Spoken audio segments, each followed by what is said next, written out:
Halo guys, selamat datang di channel saya bersama saya Alvin. Pada video kali ini kita akan membahas tentang struktur directory dan basic command di Linux. Oke, nah pada video artikel sebelumnya kita sudah belajar sedikit tentang cara instalasi Rahel 9 lebih tepatnya. Nah, pada video ini kita akan membahas pertama tentang struktur directory di Linux. Setelah itu kita akan membahas tentang basic-basic command yang akan digunakan dalam Linux yang biasa sehari-hari kita pakai. Kemudian kita akan membahas tentang environment ya teman-teman. Itu adalah pet-pet yang penting kita perlu ketahui tentang Linux gitu. Nah, kita masuk terlebih dahulu tentang struktur directory di dalam Linux ini ya.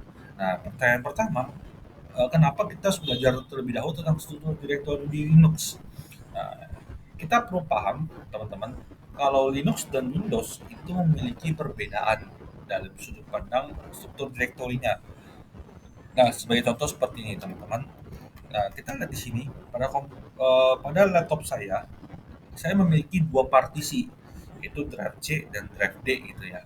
Nah, kedua partisi ini tidak saling terikat. Jadi maksudnya terikat itu begini, drive C berdiri sendiri, drive D berdiri sendiri. Nah, pembuktiannya seperti ini teman-teman. Saya punya drive D, saya anggap masuk ke dalam folder virtual video tutorial ya. Jadi PT adalah parent saya adalah drive D, kemudian di dalamnya subdirectory saya adalah video tutorial. Nah, kalau saya mau pindah ke C, itu saya terpisah, saya nggak terikat struktur ya. Saya bisa langsung login, misalkan user saya Elvin ya. Ini ada drive C, user kemudian Elvin. Dia tidak terpisah. Namun ini berbeda teman-teman kalau di dalam Linux. Linux itu semua terhubung menjadi satu struktur pohon, tree, di mana hierarki tertingginya adalah slash. Ya, jadi maka orang bilang Linux itu biasa strukturnya berupa tree, pohon ya. Kurang lebih seperti ini. Nah, terus kenapa kita perlu paham? Jadi ketika kita nanti akan menjalankan aktivitas di dalam operating system Linux, kita harus mengetahui struktur directory kita untuk memudahkan kita mempelajari command line teman-teman ya. Karena Linux kebanyakan menggunakan command line, jadi kita penting banget tahu cara penggunaan dari struktur directory ini gitu. Nah, contoh misalkan saya pada video ini saya mempunyai komen contohnya adalah PWD. Nah, PWD ini adalah salah satu komen untuk menunjukkan lokasi direktori saya berada sekarang di mana gitu. Nah, namun sebelum kita masuk ke komen, kita perlu paham dulu cara struktur direktorinya gitu. Oke. Nah, pada konsol kita, saat kita masuk ke konsolnya. Nah, ketika kita masuk ke dalam folder tertinggi kita itu ada folder slash. Eh, kita bisa melihat di sini, kita jangan komen ls ya teman-teman ya.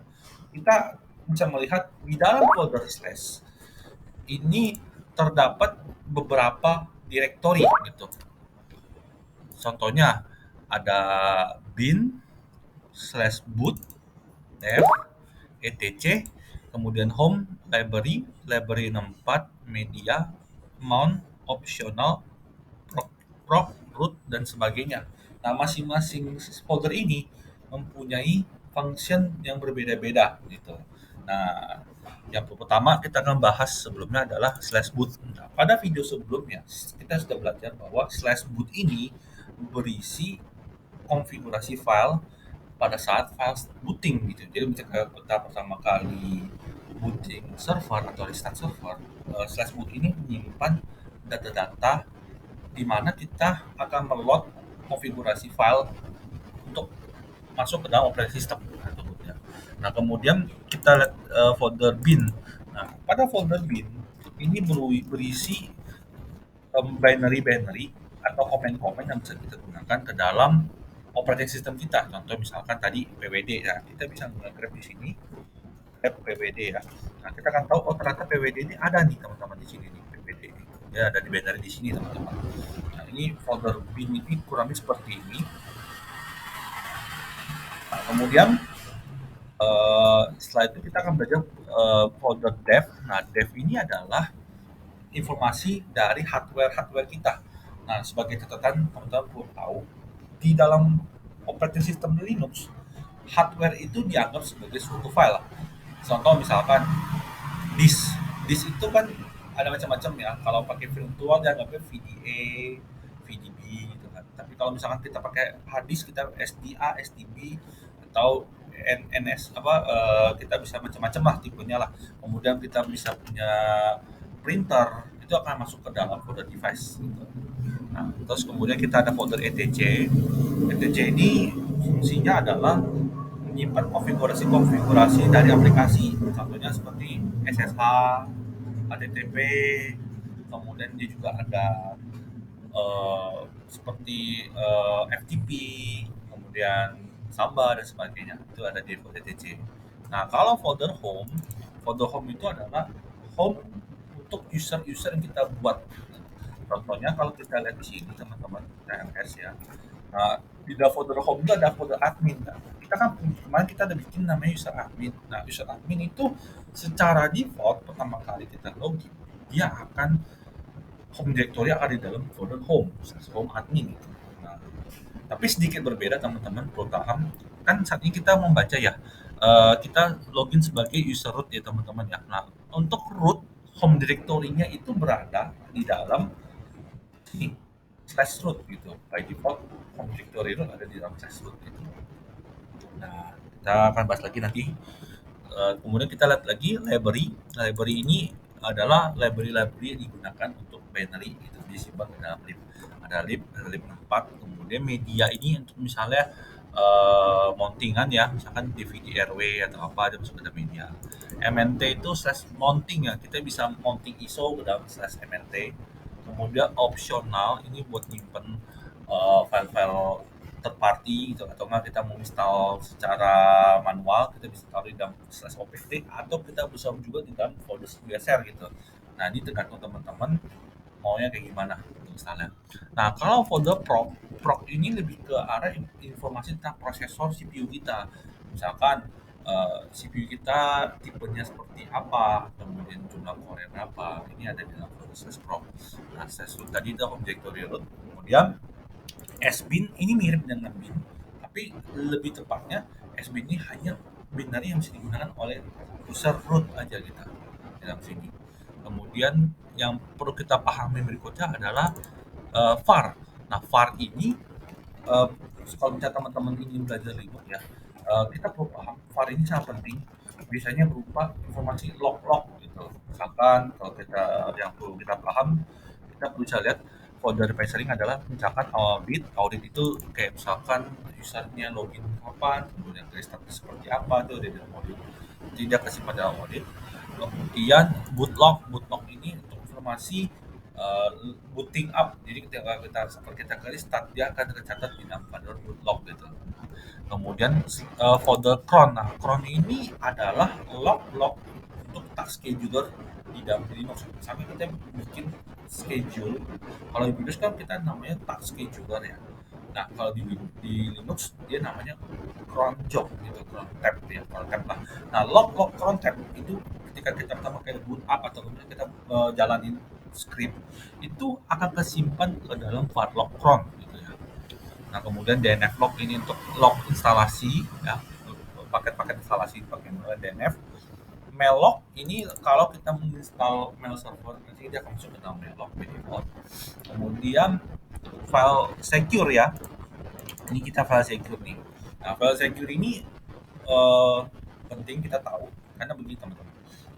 Secure ini berupa informasi misalkan kita login ya, kita login kemudian ada error atau enggak dari pet mana dari IP berapa gitu kan, usernya user apa dia kecatat di log secure nih, kita bisa di sini teman-teman. Nah, ini berupa informasi misalkan ini kelihatan ada user login menggunakan user root, kemudian dia berasal dari IP 172.16.511 dari portnya 386222 gitu menggunakan protokol SSH. Ini secure informasi seperti ini. Nah, kalau message ini juga kita perlu paham. Kalau message ini informasi detailnya gitu. Misalkan kalau server ngelakuin crash atau ngelakuin restart boot up, dia akan tercatat di dalam folder sets itu gitu. Jadi biasanya kalau kita ketemu isu atau nggak misalkan server kita restart, kita bisa ngelihat di folder log file log message gitu untuk troubleshooting-nya gitu ya. Nah, kurang lebih seperti ini teman-teman untuk struktur direktorinya. Nah, kemudian kita saat ini kita akan masuk sedikit ya teman-teman ya, komen-komen basic lah. Nah, kita akan pertama masuk pada PWD ya. Nah, tadi kita sudah bahas sedikit. PWD ini adalah print working directory, itu untuk menunjukkan posisi kursor saya atau posisi saya ada di dalam directory mana. Nah, kalau kita lihat di sini kita ada di dalam folder var dan log. Nah, seperti tadi kita bahas kan struktur Linux itu kan seperti pohon ya.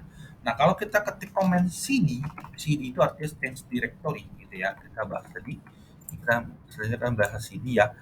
Nah, CD itu kalau kita mau ngetik komen CD titik-titik itu artinya sama kayak kita jalanin komen ini teman-teman. Mencet up gitu di Windows itu kayak naik ke folder atasnya gitu teman-teman. Nah, kalau kita PWD lagi, kita ada di dalam folder slash var naik ke atasnya. Kalau kita titik-titik lagi, kita akan masuk ke atasnya lagi teman-teman, itu kode folder slash. Kalau kita lihat gambar tadi ya, maaf ya, sedikit gambar, kita berarti kita masuk ke var log ya, var log masuk ke atas ada var, di atasnya ada slash gitu. Oke, kurang lebih seperti ini penjelasannya. Nah, CD ini ada macam-macam komennya. Ini sintaksnya adalah komen, kemudian ini adalah parameternya gitu. Nah, kalau parameter titik-titik itu kayak up, kalau kita menggunakan kode itu sama seperti kita comment back gitu. Jadi kita kembali ke folder sebelumnya gitu. Kalau kita comment CD itu kita akan pindah ke home directory dari user kita. Kalau root di slash root, kalau user admin di home admin gitu. Nah, kurang lebih seperti ini teman-teman, comment CD ya.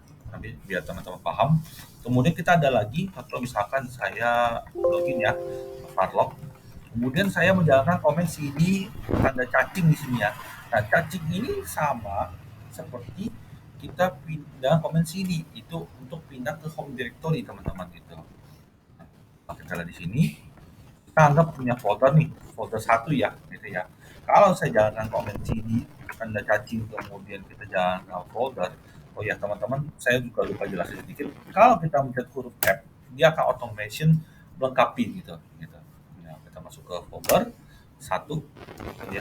Jadi kita bisa langsung masuk ke folder satu gitu, cacing. Kurang lebih seperti ini teman-teman.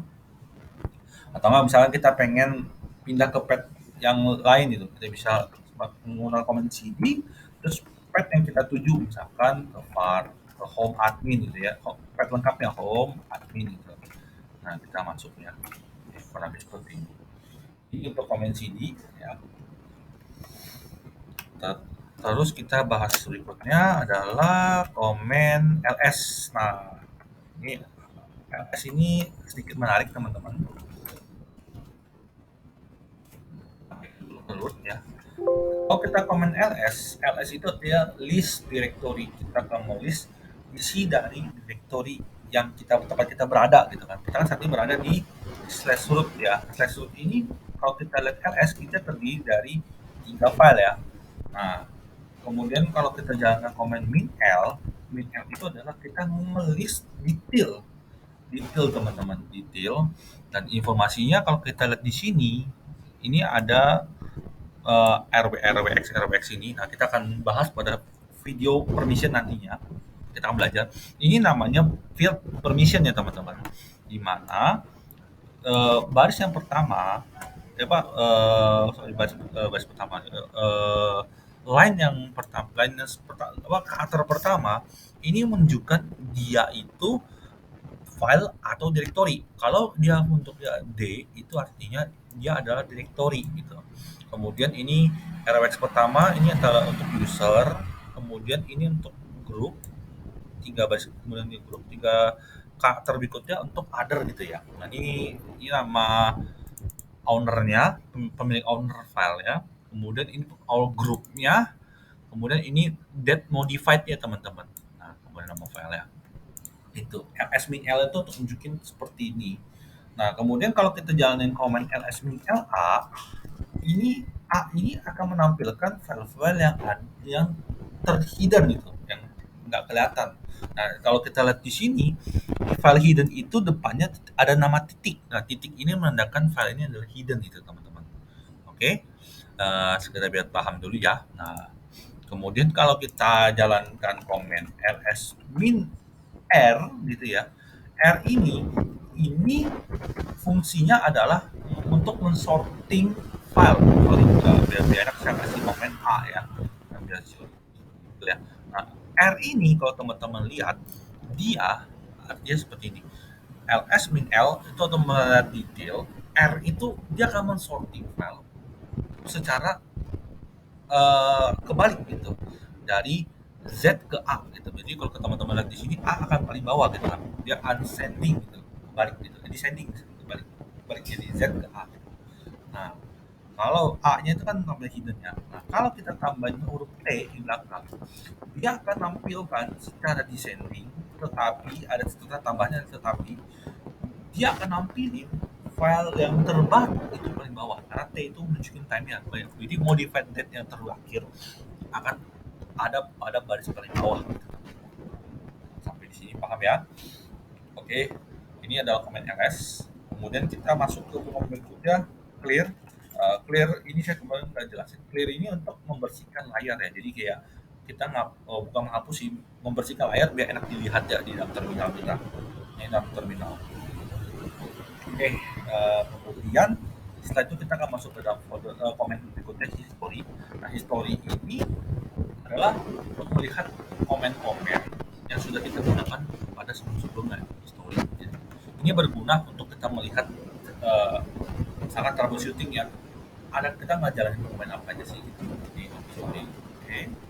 Setelah itu kita masuk ke komen berikutnya, CP. Nah, CP ini fungsinya untuk copy gitu ya, teman-teman ya. Nah, kita masuk ke sini, ke sini ya. Kita anggap punya file dan folder ya. Nah, saya mau copy file, copy S1, saya copy di test 2. Nah, ini bisa gitu. Caranya kalau teman-teman di sini, kita akan ke copy file. Kemudian kalau misalkan nanti kita belajar mau copy file, copy folder, ini pasti akan gagal, teman-teman.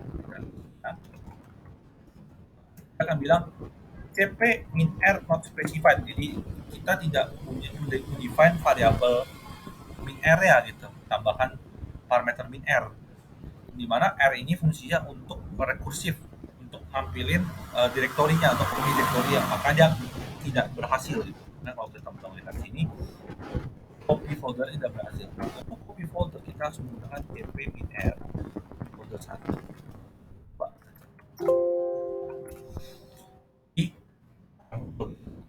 Nah, kalau misalkan kita mau copy file langsung, kita bisa begini, teman-teman.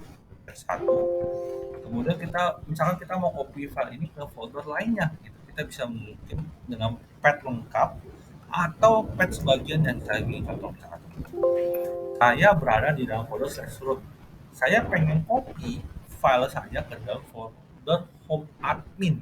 Jadi kita bisa menggunakan komen cp s1txt ya kan, ke dalam path lengkap home admin, kemudian saya masukkan ke dalam folder dokumen ya, dan saya kasih nama tes3txt ya.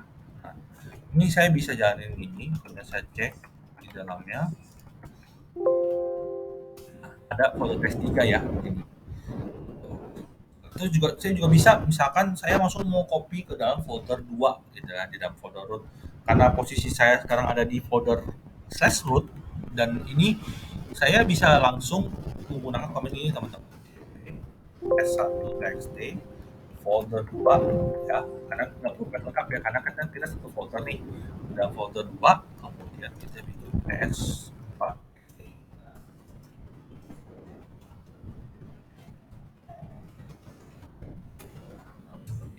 ls.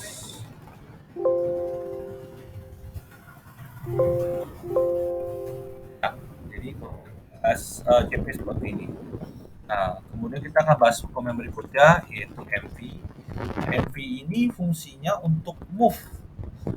Nah, kalau CP kita copy, MV ini move ya, teman-teman.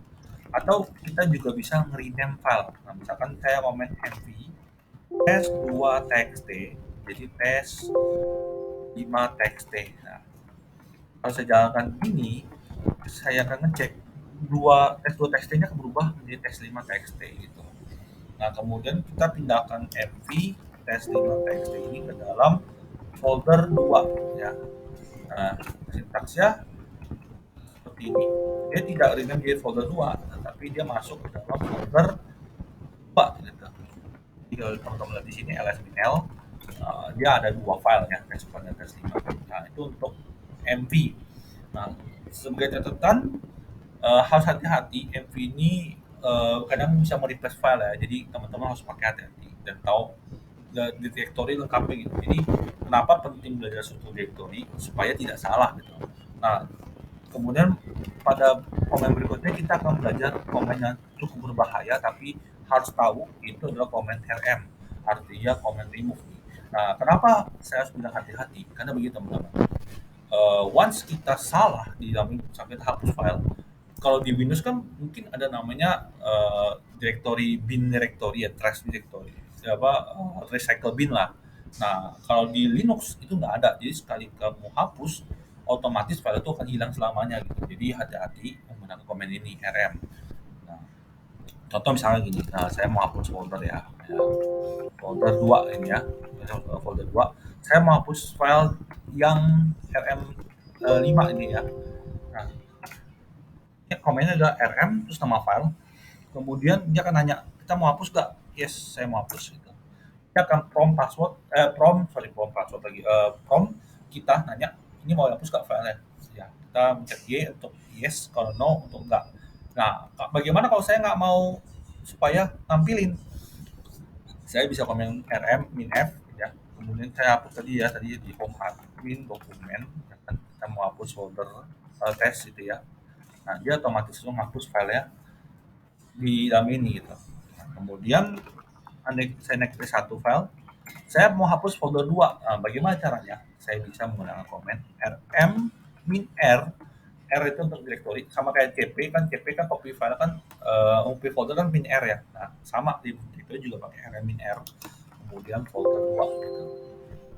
Nah, kita akan hapus folder directory dan isi di dalamnya teman-teman. Kalau mau nggak ada prompt pakai min f ya.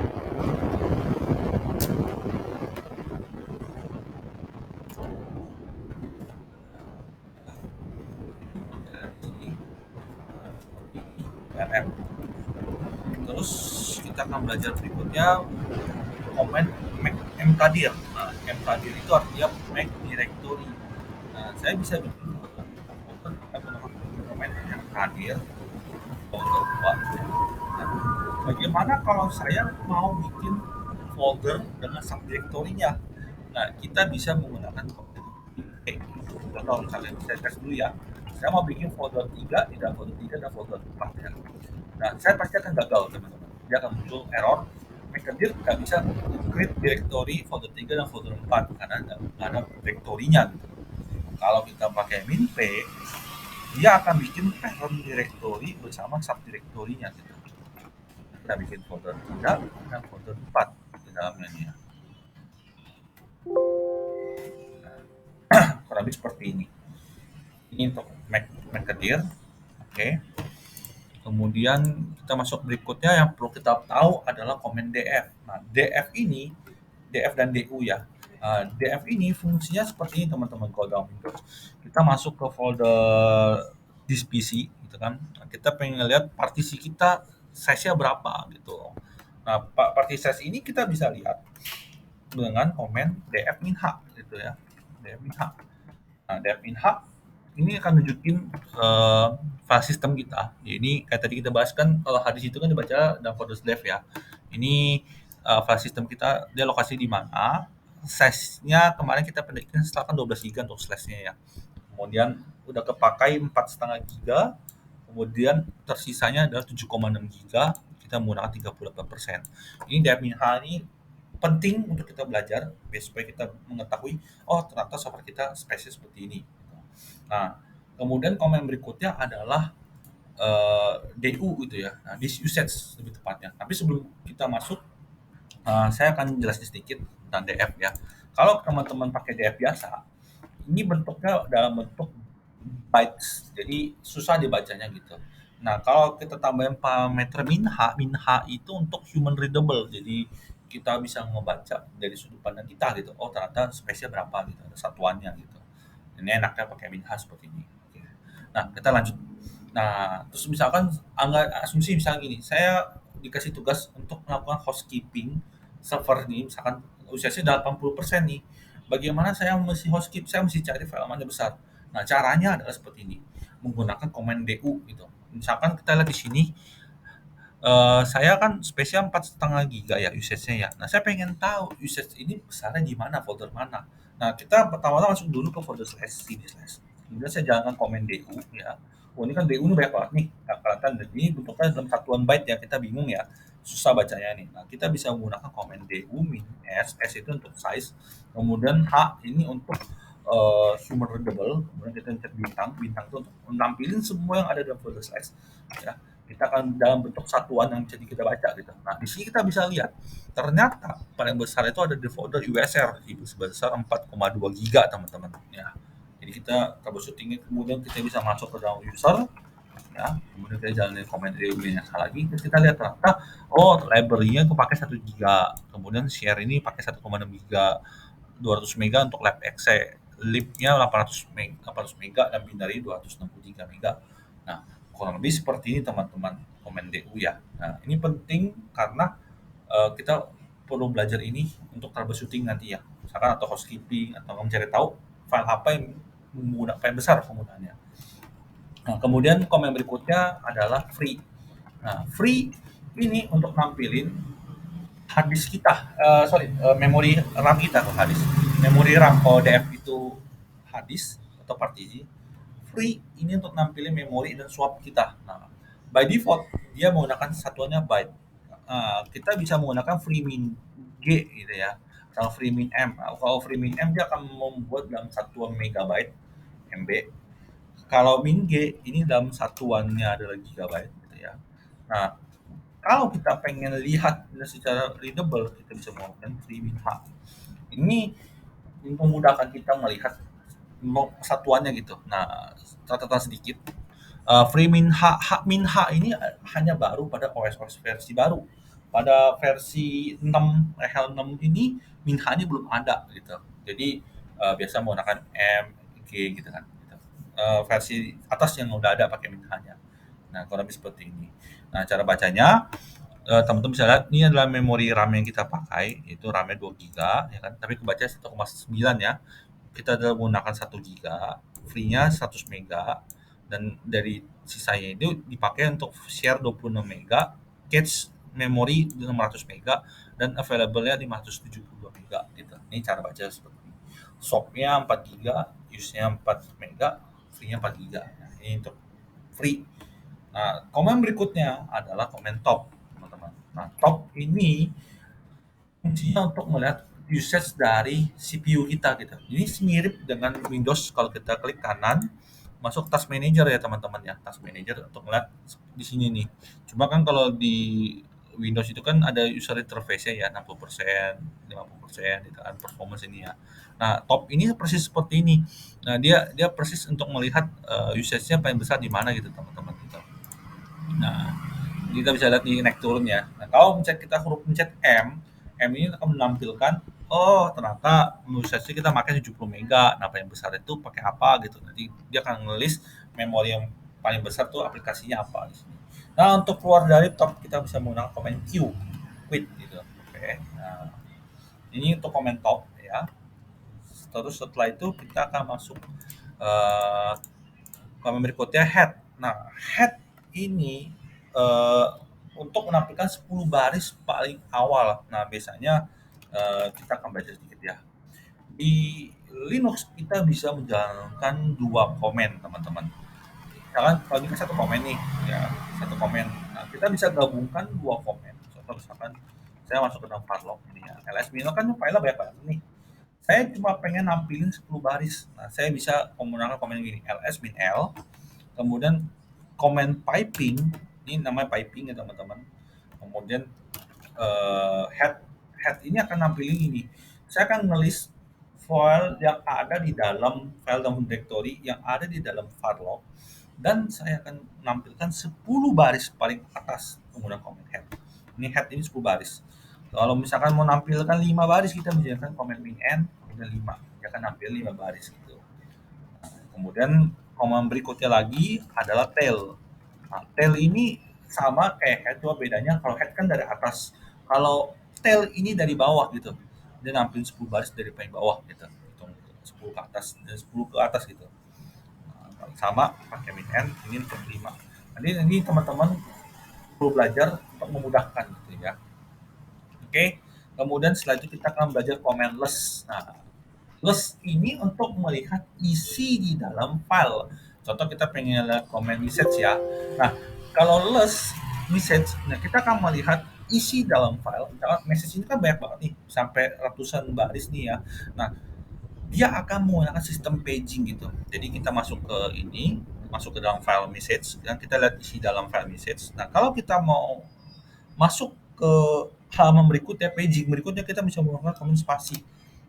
Spasi.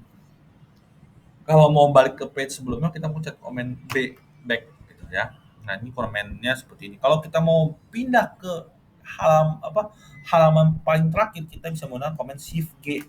Dia akan masuk ke belakang. Kalau ke halaman paling awal, kita menggunakan command GG. Kalau mau keluar, kita command Q gitu. Nah, ini command less, teman-teman. Kemudian kita ada lagi command more. More ini mirip seperti less, cuma bedanya seperti ini teman-teman. Dia bisa menggunakan paging ya. Tapi kalau cuma beda gini, kalau kita mencet Q di dalam less kan langsung keluar tuh ke gulung file ya. Jadi dia nggak nampilin dalam terminal. Kalau more ini akan nampilin ke dalam terminal teman-teman gitu. Nah, kemudian kita ada komen berikutnya, ada comment cat ya. Comment cat juga sama, fungsinya untuk nampilin, cuma dia ini nggak ada sistem paging. Jadi misalkan saya punya 1000 baris, saya akan nampilkan 1000 baris semua dalam terminal. Nah, ini jujur cat ini susah bacanya kalau filenya banyak gitu, dan ini nggak direkomendasikan gitu ya. Karena gini, kalau misalkan filenya sedikit, enak. Misalkan terkadang kita menggunakan cat ini contoh untuk menampilkan file-file yang isinya dikit itu, misalkan etc host nih ya, kan ini file dikit nih, nah bisa menggunakan cat. Kalau less kan nggak muncul di sini ya. Nah, kalau nggak more juga bisa sih teman-teman gitu. Nah, ini penggunaan cat, less dan more itu tergantung kita. Nah, enaknya seperti apa. Ada orang yang bisa menggunakan more, ada yang bisa menggunakan less, ada yang menggunakan cat gitu. Nah, kemudian satu lagi teman-teman, ada yang kita perlu belajar sedikit. Kan tadi kita belajar comment tail ya. Nah, tail juga berusaha berguna seperti ini teman-teman. Kita jangan comment tail, kemudian min F besar gitu ya. Min F besar. Ini biasanya fungsi untuk ini teman-teman. Saya troubleshoot untuk melihat transaksi yang masuk ke dalam file. Nah, kalau tail min F ke dalam kemudian kita message misalnya gini ya. Nah, dia ini akan nampilin file secara real time gitu. Jadi dia nggak akan close file. Misalkan contoh kita buka sesi baru ya, di sini ya. Oke. Dan saya masuk ke dalam SSH, ke dalam servernya. Ini akan masuk teman-teman tuh. Nah, grafiknya masuk gitu. Nah, Telmin F ini fungsinya untuk ini teman-teman. Ini biasanya untuk troubleshooting. Misalkan kita pengen lihat transaksi yang masuk, kita tel, kemudian kita hit, kita lihat errornya apa di sini. Nah, Telmin F ini kurang lebih seperti ini fungsinya. Oke. Nah, setelah itu kita akan bahas lagi sedikit ya, sorry teman-teman. Nah, ini kan tadi udah bahas ya, plus tel, more, dan touch. Nah, touch ini fungsinya untuk nge-create file teman-teman. Oh, misalkan saya pengen bikin file, saya bisa komen-komen touch, kemudian test2.txt. Nah, saya akan bikin file, tapi isinya kosong gitu. Tel, test, touch, test2.txt gitu. Ini untuk komen ya. Nah, kemudian ada VI dan Nano. Nah, VI dan Nano ini saya akan bahas pada video berikutnya. Ini fungsinya untuk membuat file gitu atau mengedit file. VI dan Nano ini mirip-mirip, cuma beda sedikit ya. Saya akan bahas pada video berikutnya karena memang ini butuh eh, lebih detail lagi nantinya ya. Nah, kemudian kita akan belajar sedikit apa itu shell, kemudian environment variable, kemudian akan belajar sedikit tentang input output redirection, Kemudian ada pipe. Pipe kan tadi sudah belajar sedikit ya teman-teman ya. Ya, jadi kita bisa langsung skip lah yang pipe dah. Nah, kita masuk dulu ke shell. Shell itu apa sih? Shell itu kalau bahasa Inggris kan rumah ya, kayak keong gitu shell itu ya. Eh, Shell itu kalau teman-teman lihat ya, ini ketika kita di Linux kita masuk sebagai user kita punya rumah gitu, rumah. Shell itu adalah rumahnya gitu.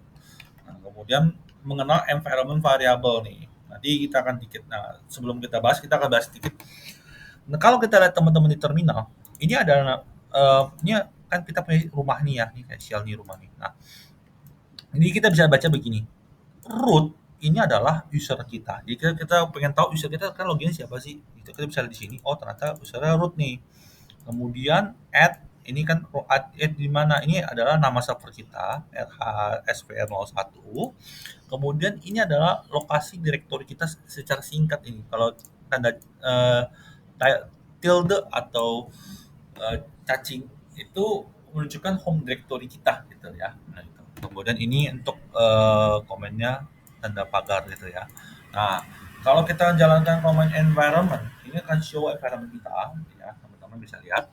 Nah, tipe shell kita adalah bin dan bash itu. Jadi sebenarnya kalau teman-teman lihat sebenarnya versi shell-nya macam-macam ada banyak nih.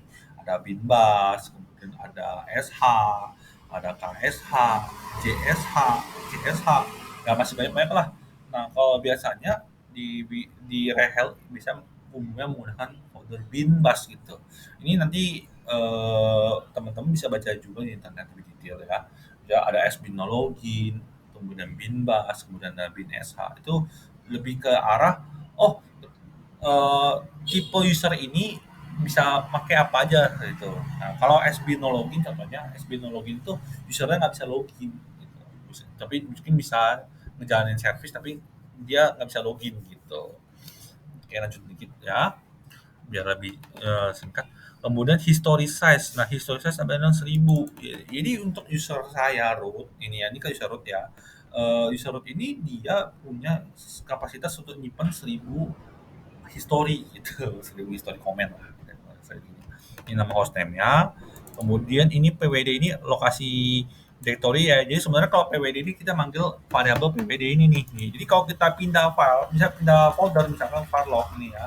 Kalau saya jalan ke env yang lagi, PWD-nya akan berubah jadi varlog gitu. Nah, log name-nya root, ya kan. Kemudian kita menggunakan session tty. Slash home ini adalah home directory kita, itu ada di slash root gitu. Nah, language ini adalah tipe bahasa yang kita pakai. Ini adalah secara secara aturan global ini kode untuk bahasa Inggris gitu teman-teman ya. Dan kita bisa lihat di bawahnya lebih detail lah gitu lah. Ini penjelasannya gitu. Nah, kemudian kita yang perlu paham teman-teman sedikit adalah pet. Pet ini adalah lokasi dari binary kita gitu. Ya, jadi ketika saya login sebagai root, dia bisa memanggil binary-binary yang ada di dalam sini gitu. Contoh misalkan gini teman-teman, teman-teman install aplikasi di dalam folder custom, mungkin di OPT, ada di USR itu kan. Nah, teman-teman pengen supaya user teman-teman bisa langsung jalanin command ini tanpa manggil full directory. Nah, teman-teman bisa nambahin ini ke dalam pet variabel di sini gitu. Jadi kalau teman-teman nambahin di dalam pet ini, jadi teman-teman nggak perlu manggil lengkapnya gitu teman-teman ya, gitu ya, bisa dipanggil gitu. Nah, kurang lebih seperti ini untuk environment teman-teman. Nah, kemudian kita akan sedikit bahas tentang input output redirection. Nah, ini menarik teman-teman ya. Nah, input output redirection ini fungsinya untuk ini teman-teman. Nah, kalau saya jalan command det ini kan nampilin ya, nampilin tanggal gitu kan. Nah, saya pengen masukin isi dari det ini ke dalam folder test 2. Nah, cara gimana? Kita pakai command det, kemudian kita masukin komen ini tanda siku ini arti kita masukkan outputnya ke dalam test2 txt gitu ya. Oke. Kalau kita cat test2 txt, kita akan lihat kok ternyata ini nyimpen informasi dari det ini gitu. Nah, kalau kita jalanin lagi cat lagi. Nah, berubah isi dalamnya teman-teman. Kenapa? Karena detiknya berubah kan. Nah, bagaimana kalau saya pengen supaya filenya nggak hilang, nggak ketimpa. Kita bisa tambahin gini teman-teman. Nah, sebelah lagi, ini artinya append, menambahkan file di bawahnya. Jadi ada dua ya di sini ya. Nah, setelah itu saya pengen kalau misalkan saya mau show nih LSBL namanya nggak ada nih kan. Nah kan kalau kita lihat di sini kan ini kan kelihatan nih output error ya. Nah saya pengen lihat output error ini gimana sih itu nampilinnya gitu kan. Gue pengen lihat output ini masuk ke dalam file. Nah caranya gimana? Nah, teman-teman bisa nambah begini teman-teman. Kalau sukses itu masuk ke dalam sukses.txt, kalau gagal masuk ke dalam ini failed.txt. Lihat kan nggak kelihatan ya. Nah, sukses.txt kosong karena kan memang filenya nggak sukses ya, komennya emang nggak ada file direktorinya. Nah kalau kita lihat di sini kayak failed failed.txt, nah kita bisa lihat isi errornya gitu. Kurang lebih seperti ini teman-teman gitu ya. Nah kalau misalkan mau nampilin nambahin di bawahnya, nah kita bisa jalan komen begini. Oh, tekan dua ya. Nah, bagaimana kalau misalnya gini, saya pengen nampilin file, tapi saya nggak mau error saya itu ke dalam file. Nah, misalnya gini, ya kita kan anggap kita jalan komen ini nih. Kalau kita jalanin kayak gini kan, dia kan tetap keluar nih errornya nih. Tapi saya nggak mau error ini kesimpan dalam file. Nah, kita bisa caranya begini teman-teman. Tapi saya juga nggak mau ditampilkan ke dalam terminal. Nah, teman-teman bisa jalan komen begini. Dua slash dua tanda kutip tanda besar ke dalam dev null. Nah, dev null ini adalah kayak black hole ya teman-teman. Jadi dia akan ngebuang ini ke dalam dev null. Jadi anggapnya kosong nih. Dia nggak akan simpan itu di dalam terminal. Nah, ini kayak gini kan teman-teman. Nah, ini fungsinya untuk dev null itu seperti ini. Oke, ini untuk simple input redirection ya, itu sedikit input redirection. Oke, nah kemudian kita baru masuk ke editing file with VI. Nah ini yang kan tadi sempat bahas nih ya. Tadi saya mikirnya mau bahas di video berikutnya, coba nggak apa-apa. Ini kita bisa bahas di sini. Oke. Nah, kita punya misalnya lagi teman-teman. Saya pengen edit file nih ya. Nano dulu ya, saya kan ada komen nano nih. Nano, kemudian file.txt ya. Nah, nano ini mirip kayak notepad gitu. Jadi bisa langsung teman-teman bisa langsung ketik di sini. eh, Kemudian kita enter, nah, ini bisa edit file langsung lah, nano untuk ini. Nah kalau mau save, cara gini, teman-teman masuk, teman-teman lihat di bawah ini kan ada banyak nih komen-komennya. Kalau mau save, kita langsung kan exit dulu nih. Exit itu ada tanda caping ya. Nah ini kita sama aja dan kita ketik control, kemudian huruf X besar, ya, X ya. Nah dia akan nanya mau di save apa enggak. Kalau mau save kita mencet Y, kalau kalau no kita mencet no gitu ya. Nah, and no. Nah, ini untuk nano. Nah, kalau teman-teman ingin ada satu lagi text editor ya, namanya VI. Ya, ini mirip, nah mirip-mirip tapi beda begini teman-teman. Nah, VI ini punya dua mode, yaitu command mode dan insert mode. Nah, command mode ini adalah pertama kali kita menggunakan VI, kita akan masuk ke dalam namanya command mode. Nah, command mode ini kayak shortcut teman-teman. Jadi kalau misalkan saya mencari huruf M, ini kan nggak keketik nih di dalam file nggak berubah nih. Kalau saya mau edit file, kita harus mencet huruf I dulu gitu. Sorry, mencet huruf I ya. Nah, teman-teman bisa lihat di sini, ini ada komen insert ya. Nah, ini arti kita sedang berada dalam insert mode. Nah, baru dalam sini kita bisa ketik Pak gitu ya. Nah, kalau kita mau keluar kita mencet huruf escape. Nah, kalau mau save kita mencet huruf harus berada di dalam comment mode. Kemudian kita ketik titik dua gitu ya. Titik dua. Kalau W itu untuk write untuk save, tapi dia nggak keluar gitu. Tapi kalau misalkan mau keluar kita titik dua Q. Nah, itu nah, teman-teman kalau seperti ini. Kalau misalkan saya lakuin perubahan nih, ya kan? Saya nggak pengen save nih. Saya kalau udah lakuin perubahan, kemudian saya mencet Q, pasti akan gagal. Kenapa? Karena dia bilang tambahkan tanda seru di belakang. Karena file ini sudah kredit gitu. Nah, kita harus menambahkan tanda seru supaya file ini nggak ke-save dan keluar gitu. Nah, kurang seperti ini. Oke, ini untuk AI, terus kita ada beberapa shortcut. Contohnya adalah kalau kita mau hapus satu baris, kita masuk ke dalam command prompt, kemudian kita jalankan ketik huruf DD, delta delta, dia akan hapus satu baris. Kalau kita mau undo, kita mencet huruf U gitu ya, undo U gitu. Terus bagaimana kalau saya mau hapus satu karakter menggunakan command X gitu ya. Kalau mau copy satu baris, teman-teman bisa menggunakan command Y, kemudian V baris kurang seperti ini. Nah, ini enaknya menggunakan VI kurang lebih seperti itu teman-teman. Ya biar lebih cepat ya. Nah, kalau mau save bisa langsung menggunakan shift Z itu sama dengan komen titik dua WQ tanda seru shift Z. Nah, kurang lebih untuk video kali ini seperti ini teman-teman untuk VI Editor. Nah, kalau teman-teman pengen belajar lebih banyak, teman-teman bisa menjalankan komen. Bisa pengen tahu nih lebih detail nih, nah teman-teman bisa menggunakan komen man terus nama dari komennya, contoh misalnya kita tadi pengen ngomong VI ya. Nah di sini ya teman-teman bisa lihat nih fungsi dari setiap parameter, di sini ada penjelasannya kan di manualnya. Jadi kalau teman-teman bingung ini parameter ada apa aja sih, nah kita bisa komen man kemudian nama komen man spasi komen, terus akan teman-teman bisa lihat di sini ini ada penjelasannya gitu teman-teman.